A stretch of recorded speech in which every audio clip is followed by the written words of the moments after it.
اعوذ باللہ من الشیطان الرجیم بسم اللہ الرحمن الرحیم رب اشرح لی صدری ویسر لی امری واحلل عقدۃ من لسانی یفقہوا قولی۔ محترم اور عزیز بہنوں، پیاری بیٹیوں، آج کی محفل میں میرا عنوان ہے عشرے ذی الحجہ کی فضیلت اور اعمال۔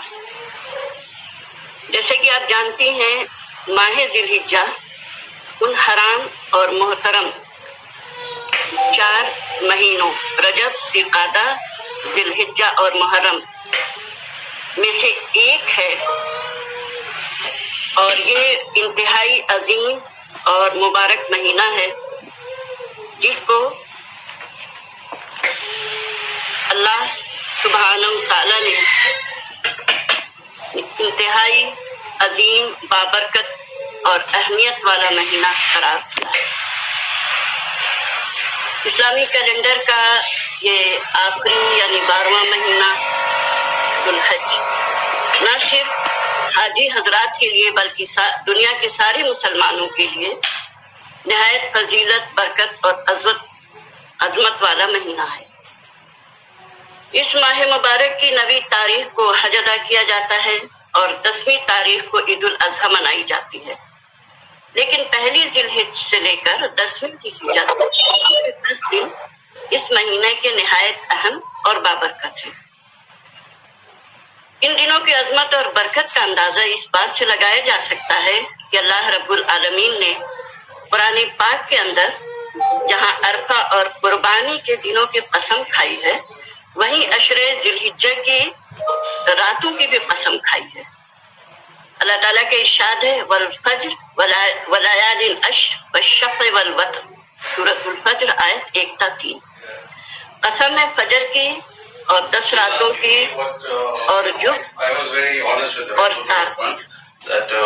امام احمد بن حنبل رحمہ اللہ نے اپنی مسند میں اور علامہ ابن کثیر رحمۃ اللہ علیہ نے اپنی تفسیر میں تحریر فرمایا ہے کہ یہاں ان 10 راتوں سے مراد ماہ ذی الحجہ کی پہلی 10 راتیں ہیں یا 10 دن ہیں، عشرے ذی الحجہ ہے۔ اور یہاں پر اس آیت میں وتر تار سے مراد یوم عرفہ ہے، اور الشفع یعنی جفت سے مراد قربانی کا دن ہے۔ اور صحیح احادیث میں بھی ماہ ذی الحجہ کی ابتدائی 10 دنوں کی بڑی فضیلت بیان کی گئی ہے۔ امام بخاری رحمۃ اللہ علیہ حضرت عبداللہ ابن عباس رضی اللہ تعالیٰ عنہ سے روایت کرتے ہیں کہ نبی کریم صلی اللہ علیہ وسلم نے فرمایا، اللہ تعالیٰ کے نزدیک ماہ ذی الحجہ کی ابتدائی 10 دنوں کے مقابلے میں کوئی دن بھی ایسا نہیں ہے جس میں بندے کا عمل صالح ان ایام ذی الحجہ سے بڑھ کر محبوب اور پسندیدہ ہو۔ صحابہ کرام رضی اللہ تعالیٰ عنہ نے عرض کیا کہ یا رسول اللہ صلی اللہ علیہ وسلم، اللہ کی راہ میں جہاد بھی نہیں؟ فرمایا ہاں، جہاد بھی نہیں، مگر یہ کہ کوئی شخص اپنی جان اور مال کے ساتھ جہاد میں نکلے اور دونوں کو یعنی جان اور مال کو وہاں قربان کر دے، یعنی جان و مال سب اللہ کی راہ میں قربان کر دے اور جام شہادت نوش کر لے، تو وہ شخص اس سے بڑھ سکتا ہے، ورنہ کوئی دوسرا نہیں بڑھ سکتا۔ مطلب یہ ہوا کہ اگر کوئی شخص میدان جنگ میں شہید ہو گیا تو اس کا مرتبہ بلند ہو گیا، لیکن اگر وہ جان و مال کے ساتھ جہاد کیا، اگر اس نے جان و مال کے ساتھ جہاد کیا لیکن شہادت کا درجہ اس کو نہیں ملا بلکہ جنگ سے واپس آ گیا، تو وہ شخص جس نے ان عشرے ذی الحجہ میں خوب نیک عمل کیے تھے، اس شخص کا اجر و ثواب اس مجاہد سے بڑھ سکتا ہے۔ سبحان اللہ۔ حاضرات مجلس، معلوم ہوا کہ ذو الحجہ کے ابتدائی 10 دنوں میں انجام دیے گئے اعمال صالحہ اللہ تعالیٰ کو بہت محبوب اور پسندیدہ ہیں، اور ان کے اجر و ثواب میں بھی دوسرے دنوں کی بنسبت بہت اضافہ ہوتا ہے۔ لہذا ہمیں چاہیے کہ ہم ان 10 دنوں میں ان مخصوص اعمال کا ضرور اہتمام کریں جس کو اللہ سبحانہ وتعالیٰ اور اس کے رسول علیہ الصلوۃ والسلام نے کرنے کا حکم فرمایا ہے، اور جن کو ہمارے پیارے نبی صلی اللہ علیہ وسلم نے خود بھی، صحابہ کرام رضی اللہ تعالیٰ عنہ اور سلف صالحین رحمہ اللہ نے ادائیگی کا خاص خیال رکھا ہے۔ تو بہنوں آئیے ان مشروع و مسنون اعمال پر ایک مختصر نگاہ ڈالتے ہیں۔ سب سے پہلا عمل جو اس عشرہ ذی الحجہ میں کیا جاتا ہے وہ حج اور عمرہ ہے۔ یہ عبادت ان ایام میں انجام پانے والے اعمال میں سب سے افضل ہے۔ رسول اللہ صلی اللہ علیہ وسلم کا ارشاد ہے، العمرۃ الی العمرہ کفارۃ لما بینہما والحج المبرور لیس له جزاء الا الجنہ۔ ایک عمرہ دوسرے عمرے کے درمیان کے گناہوں کا کفارہ ہے اور حج مقبول کا بدلہ تو جنت ہی ہے۔ حج دین اسلام کا ایک اہم رکن اور 5 فرائض میں سے ایک فریضہ ہے۔ حج کے سلسلے میں اللہ سبحانہ تعالیٰ کا ارشاد ہے کہ وَلِلَّهِ عَلَى النَّاسِ حِجُّ الْبَيْتِ مَنِ اسْتَطَاعَ إِلَيْهِ سَبِيلًا، آل عمران کی آیت ہے، یعنی اللہ کے لیے ان لوگوں پر حج کو فرض کر دیا گیا ہے جو اس کے وہاں تک یعنی کعبہ بیت اللہ تک جانے کی استطاعت رکھتے ہیں۔ لہذا کسی مسلمان کا استطاعت رکھنے کے باوجود حج نہ کرنا گناہ اور عذاب کا ذریعہ ہے۔ اس لیے ہمارے پیارے نبی صلی اللہ علیہ وسلم نے حج جیسے اہم فریضے کی ادائیگی میں جلدی کرنے کا حکم فرمایا ہے۔ آپ فرماتے ہیں، آپ کا ارشاد ہے، حج کرنے میں جلدی کرو، تم میں کا کوئی نہیں جانتا کہ کب وہ حج سے روک دیا جائے، یعنی اس کو کوئی بیماری لاحق ہو جائے یا مال ختم ہو جائے یا راستہ بند ہو جائے، یعنی استطاعت ختم ہو جائے۔ تو میری پیاری بہنوں، بر صغیر کا یہ المیہ ہے کہ صحیح علم نہ ہونے کی وجہ سے ہم حج جیسے اہم فریضے کو ٹالتے رہتے ہیں اور بالکل زندگی کے آخری مرحلے میں اس رکن کی ادائیگی کا ارادہ یا ہمت کرتے ہیں، جبکہ یہ انتہائی اہم فریضہ ہے۔ اس میں بھی ویسی ہی جلدی اور ویسی ہی اس کی اہمیت دینی چاہیے جس طرح ہم نماز، روزہ اور زکوٰۃ میں دیتے ہیں۔ دوسرے، روزہ۔ عشرہ ذی الحجہ میں دوسرا جو عمل وہ روزہ ہے، روزے کا اہتمام کرنا چاہیے۔ روزہ بھی اسلام کے 5 بنیادی ستون میں سے ایک اہم ستون یا رکن ہے۔ بلا شبہ روزہ افضل ترین عمل ہے اور ان اعمال میں سے جسے اللہ تعالیٰ نے اپنے لیے خاص کیا ہے، جیسا کہ حدیث قدسی میں وارد ہے، الصوم لی وانا اجزی بہ۔ اللہ تعالیٰ فرماتے ہیں کہ روزہ میرے لیے ہے اور میں ہی اس کا بدلہ دوں گا، کیونکہ میرے بندے نے میرے لیے اپنی خواہش سے کھانا پینا اور خواہشات کو چھوڑ رکھا ہے۔ روزہ جہنم کی آگ سے بچاؤ کا بہترین ذریعہ ہے۔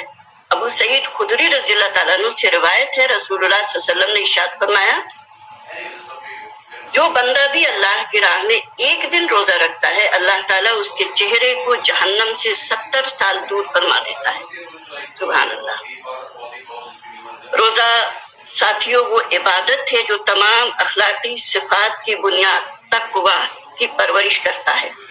اس لیے ہمیں چاہیے کہ ہم ہر ماہ میں کچھ نہ کچھ دنوں کے روزوں کا اہتمام کرتے رہیں، یعنی مسنون اور نوافل روزوں کا اہتمام کرتے رہیں اور خاص دنوں میں خصوصیت کے ساتھ روزہ رکھنے کی طرف توجہ دیں۔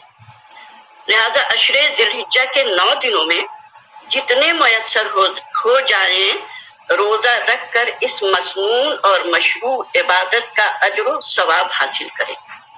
خصوصاً عرفے کا روزہ ضرور رکھیں۔ حضور صلی اللہ علیہ وسلم نے عرفے کے دن غیر حاجی کو روزہ رکھنے کا حکم دیا اور یہ کلمات فرما کر ترغیب بھی دلائی ہے کہ صیام یوم عرفہ احتسب علی اللہ ان یکفر السنۃ التي قبلہ والتي بعدہ۔ مسلم۔ ابو قتادہ رضی اللہ تعالیٰ عنہ سے روایت ہے کہ اللہ کے وسلم نے فرمایا کہ عرفے کے دن کے روزہ اللہ سے میں امید کرتا ہوں کہ ایک سال پچھلے اور ایک سال آئندہ کے گناہوں کا کفارہ ہوگا۔ میری عزیز بہنوں، عرفے کا دن انتہائی فضیلت کا دن ہے پورے سال اللہ سبحانہ و تعالیٰ ہر رات آسمان دنیا پر نزول فرماتے ہیں، اور اس وقت گناہوں پر بخشش اور مغفرت طلب کرنے والوں کو معافی کی خوشخبری سنائی جاتی ہے۔ لیکن پورے سال میں صرف ایک دن اللہ تعالیٰ جو آسمان دنیا پر نازل ہوتے ہیں، نزول فرماتے وہ دن میں، اور وہ ہے عرفے کا دن۔ حضرت جابر رضی اللہ تعالیٰ عنہ سے مروی ہے کہ نبی صلی اللہ علیہ وسلم نے ارشاد فرمایا، جب عرفے کا دن آتا ہے تو اللہ تعالیٰ آسمان دنیا پر نزول فرماتا ہے اور فرشتوں سے یہ کہتا ہے کہ میرے بندوں کو دیکھو وہ کس طرح گردآلود پراگندہ بال ہو کر مجھے پکارتے ہوئے دور دور سے میرے لیے آئے ہیں۔ فرشتوں، میں تمہیں گواہ بنا کر کہتا ہوں کہ میں نے ان سب کو پڑھ دیا۔ یہ تو عرفہ کے میدان کی بات ہے، لیکن اس کے علاوہ بھی یوم عرفہ کو اللہ کے بندے اللہ کی سرزمین پر جہاں جہاں اللہ تعالیٰ کو یاد کریں گے، اس سے مغفرت کی دعا مانگیں گے، تو اللہ تعالیٰ اپنے بندوں کو معاف فرمائے گا۔ نبی کریم صلی اللہ علیہ وسلم نے ارشاد فرمایا کہ کوئی دن ایسا نہیں جس میں اللہ تعالیٰ یوم عرفہ سے زیادہ اپنے بندوں کو جہنم سے آزاد کرتا ہے۔ اور عرفے حضرت طلحہ رضی اللہ تعالیٰ عنہ سے روایت ہے کہ نبی کریم صلی اللہ علیہ وسلم نے فرمایا کہ عرفے کے دن سے زیادہ شیطان کو غصے میں بھاگتے ہوئے نہیں دکھا، لہذا اس دن اللہ کی رحمت و بندگی کے طلبگار بنو۔ تو میری پیاری بہنوں، جب یہ پورا دن، وہ بھی صرف سال میں ایک دن، انتہائی مبارک ہے، تو اس میں ہمیں خاص عبادتوں کا خیال رکھنا چاہیے۔ تیسرا، مخصوص اذکار کا اہتمام۔ عشرہ ذی الحجہ کے دنوں کو ذکر الہی میں گزارنا مستحب ہے۔ ارشاد گرامی ہے، وَيُذْكَرُ اسْمَ اللَّهِ فِي أَيَّامٍ مَّعْلُومَاتٍ الحج آیت نمبر 28، اور معلوم دنوں میں اللہ کے نام کا ذکر کیا جائے۔ ان دنوں میں روز مرہ کے اذکار و تسبیحات تو ہمیں پڑھتے رہنا ہی ہے، اس کے علاوہ جو خاص ذکر مسنون ہے وہ ہے تہلیل، تکبیر اور تحمید۔ امام احمد بن حنبل رحمۃ اللہ علیہ حضرت عبداللہ ابن عمر رضی اللہ تعالیٰ عنہ سے روایت کرتے ہیں کہ نبی کریم صلی اللہ علیہ وسلم نے فرمایا کہ عشرہ ذی الحجہ کے مقابلے میں نہ کوئی دن بڑا ہے اور نہ ہی اس کے علاوہ دنوں میں کیے گئے عمل اللہ کو زیادہ محبوب و پسندیدہ ہیں، لہٰذا تم لوگ ان ایام میں کثرت سے تہلیل، تکبیر اور تحمید کیا کرو۔ تہلیل سے مراد لا الہ الا اللہ، وہ کلمات جن میں، یعنی وہ کلمات جس میں اللہ تعالیٰ کی توحید کا اظہار ہو۔ تکبیر سے مراد اللہ اکبر والے کلمات ہیں جن سے اللہ تعالیٰ کی بزرگی اور بڑائی اور عظمت ظاہر ہوتی ہے۔ اور تحمید کا مطلب الحمدللہ پر مشتمل کلمات جس میں اللہ سبحانہ و تعالیٰ کی حمد و ثنا، تعریف و توصیف کا بیان۔ ان مخصوص دنوں کے لیے آپ علیہ السلام سے تکبیر، تہلیل، تحمید کا ایک خاص ذکر مشروع ہے، اور وہ یہ ہے، ہم سب جانتے ہیں، اللہ اکبر، اللہ اکبر، لا الہ الا اللہ، واللہ اکبر، اللہ اکبر، وللہ الحمد۔ تو یہ کلمہ گھروں، مسجدوں، راستوں اور بازاروں میں پکارنا مستحب ہے، پسندیدہ ہے۔ اللہ کا ارشاد ہے، وَلِتُكَبِّرُوا اللَّهَ عَلَىٰ مَا هَدَاكُمْ وَلَعَلَّكُمْ تَشْكُرُونَ، اور اللہ نے تم کو جو ہدایت سے نوازا ہے اس پر اس کی تکبیر، حمید، تعریف کرو۔ کبریائی، عظمت، بڑائی، اس کی وحدانیت اور اس کی حمد و ثنا کا اعلان اور اظہار کرو۔ امام بخاری رحمۃ اللہ علیہ نے حضرت عبداللہ بن عمر اور حضرت ابو ہریرہ رضی اللہ تعالیٰ عنہ کے بارے میں فرمایا ہے کہ یہ دونوں بازار میں نکل جاتے اور تکبیر پکارتے رہتے، ان کی تکبیر سن کر بازار والے بھی تکبیر پکارتے۔ اس تکبیر یعنی اللہ اکبر، اللہ اکبر، لا الہ الا اللہ، واللہ اکبر، اللہ اکبر، للہ الحمد پکارنے کا دو طریقہ شریعت میں سے ثابت ہے۔ نمبر ایک، مطلق تکبیر، آزاد تکبیر، یہ دن و رات میں ہر وقت مشروع ہے۔ یہ یکم ذی الحجہ سے شب و روز کے کسی حصے میں ہم جب چاہیں انفرادی طور پر پڑھتے رہیں، یہاں تک کہ عید کی نماز سے فارغ ہو جائیں۔ دوسری تکبیر مقید تکبیر، یعنی اس کو وقت کے ساتھ قید یا خاص کر دیا گیا ہے۔ اس کے پکارنے کا طریقہ یہ ہے کہ ہر فرض نمازوں کے بعد پکاری جائیں گی۔ یہ تکبیر غیر حاجی کے لیے یوم عرفہ یعنی 9 ذی الحجہ کی فجر سے شروع ہوگی، اور حاجی حضرات کے لیے یوم النحر یعنی 10 ذی الحجہ کی ظہر کی نماز کے بعد سے شروع ہوگی، اور آخری دن یعنی 13ویں ذی الحجہ کی عصر تک ہر فرض نماز کے بعد پکاری جائے گی۔ نمبر 4، قربانی۔ عزیز بہنوں، 10 ذی الحجہ اور ایام تشریق یعنی 11، 12، 13 ذی الحجہ میں قربانی مشروع ہے۔ یہ ہمارے جد امجد حضرت ابراہیم علیہ السلام کی سنت ہے۔ حدیث سے ثابت ہے کہ رسول اللہ صلی اللہ علیہ وسلم نے 2 خوبصورت سینگ والے دمبوں کو اپنے دست مبارک سے ذبح کیا، اور ذبح کرتے وقت بسم اللہ اللہ اکبر کہا اور اپنا قدم مبارک ان کی شانے پر رکھا۔ متفق علیہ کی روایت ہے۔ یوں تو قربانی 10 ذی الحجہ سے 13 ذی الحجہ کے 4 دنوں میں سے کسی دن بھی کی جا سکتی ہے۔ حضرت علی رضی اللہ تعالیٰ عنہ فرماتے ہیں کہ ایام النحر عید الاضحیٰ و ثلاثۃ ایام بعد۔ ایام النحر عید الاضحیٰ اور اس کے بعد کے 3 دن ہیں، لیکن قربانی کا افضل دن 10 ذی الحجہ ہے، اور اسی کو یوم النحر یعنی خاص قربانی کا دن کہا گیا ہے۔ یہی دن عید قرباں عید الاضحیٰ کے نام سے بھی جانا جاتا ہے۔ اسی دن کی فضیلت کے بارے میں آن حضور علیہ السلام نے ارشاد فرمایا، اللہ کے نزدیک سب سے فضیلت والا دن یوم النحر قربانی کا دن 10 ذی الحجہ ہے، اور اس عید کے دن کا محبوب ترین عمل جانور کی قربانی کرنا ہے۔ جانور کی قربانی ہے۔ قربانی کرنا چونکہ سنت مؤکدہ ہے، اس لیے ہم میں سے جو قربانی کرنے کی طاقت رکھتا ہے اس کو قربانی ضرور کرنی چاہیے۔